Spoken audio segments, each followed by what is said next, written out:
గౌరవనీయులు మహేష్ కుమార్ గౌడ్ గారు.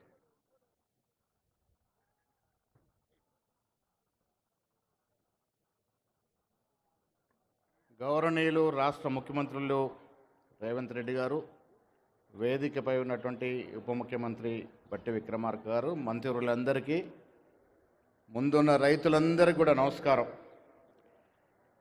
ఈ రాష్ట్రంలో ఇప్పుడున్న కాంగ్రెస్ ప్రభుత్వం రైతుల ప్రభుత్వం. ఆనాడు రాజశేఖర రెడ్డి గారు మొదలుకొని ఈరోజు రేవంత్ రెడ్డి వరకు కూడా కాంగ్రెస్ పార్టీ ఎప్పుడూ రైతుల ధ్యేయం కోసం, రైతుల శ్రేయస్సు కోసం పనిచేసిన సందర్భాలు ఉన్నాయి. గత ప్రభుత్వంలో చూసాం, రైతుల కన్నీటి నుంచి నీరు కారుతూ ఉంటే కేసీఆర్ ఫామ్ హౌస్లో పన్నీరు కారినటువంటి సందర్భం చూసాం. మిత్రులారా, కాంగ్రెస్ పార్టీ క్షేత్రస్థాయిలో రైతులు పడుతున్న ఇబ్బందులను ఎరిగి ఆనాడు రాహుల్ గాంధీ గారు వరంగల్ సభలో 22 మేన రైతులకు కావాల్సిన సంక్షేమము, రైతులకు కావాల్సిన అవసరాలను గుర్తించి రైతు డిక్లరేషన్ చేసిన సందర్భం మీరు మర్చిపోకూడదనే మాట ఈ సందర్భంగా రైతులందరూ గుర్తు చేస్తా ఉన్నాను.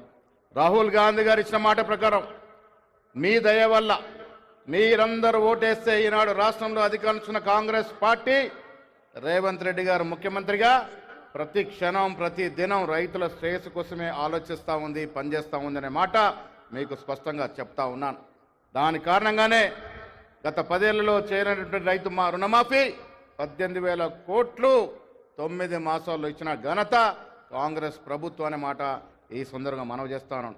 10 ఏళ్లలో వారు 50,000 ఉద్యోగాలు ఇస్తే 9 నెలలలో 50,000 ఉద్యోగాలు ఇచ్చిన ఘనత కాంగ్రెస్ రాష్ట్రంలో నడుస్తున్న కాంగ్రెస్ పార్టీ ఘనత అనే మాట కూడా ఈ సందర్భంగా మనవి చేస్తా ఉన్నాను. మిత్రులారా, రైతులారా, మల్లికార్జున్ ఖర్గే, సోనియా గాంధీ, రాహుల్ గాంధీ, రాష్ట్రంలో రేవంత్ రెడ్డి, బట్టి విక్రమార్కతో పాటు సీనియర్ మంత్రులందరూ కూడా రైతు కుటుంబం నుంచి వచ్చిన వాళ్ళమే.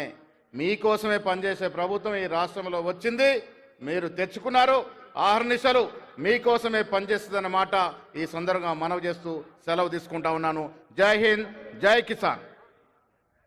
ఆనరబుల్ మినిస్టర్ జూపల్లి కృష్ణారావు గారి సందేశం.